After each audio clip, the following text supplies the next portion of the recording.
Doctor గారు మేము నలుగురం ఫ్రెండ్స్ ఉన్నాము. తరచుగా బ్లూ ఫిలిమ్స్ చూస్తూ ఉంటాం. మొన్న ఒక అమ్మాయిని రూమ్ కు తెచ్చుకున్నాం. నలుగురం ఆ అమ్మాయితో వరుసగా శృంగారంలో పాల్గొన్నాము. మాకు 1-2 సార్లకే పనైపోయింది. కానీ ఆ అమ్మాయి మా నలుగురిని భరించింది. మగవాడు అంత తేలికగా డీలా పడిపోవడం ఏంటి?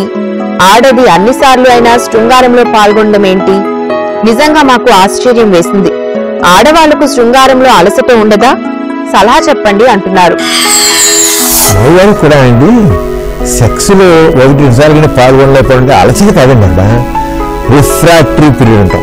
తిరిగి మళ్ళీ సెక్స్ లో పాల్గొనేటువంటి ఆ నడుసు యొక్క యాక్షన్ అనేది మగవాళ్ళలో 1సారికి 2 సార్లకి 3 సార్లకి అవుతుంది.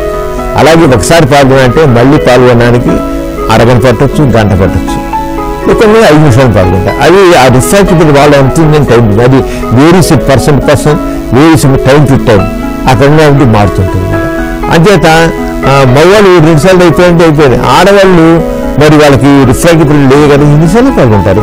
మగవాడు కదా కాదు కదా, ఆడవాళ్ళకి అయితే ఏం అలాగే ఉంటుంది, ఏం మార్గం ఏం మార్చలేదు. ఒకసారి సెక్స్ అయిపోయిన తర్వాత మళ్ళీ సెక్స్ దూసిపోవడం అంటే ఉండదు కదా.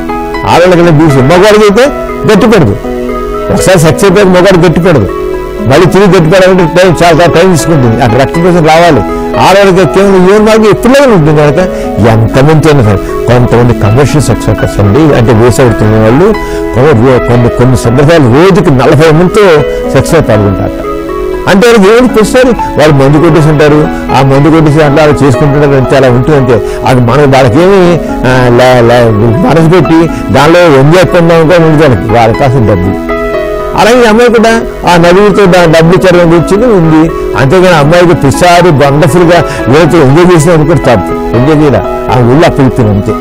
సింపుల్ ఒళ్ళు అప్పగిపోయి పడుతుంది, మీరు చేసుకున్నారు.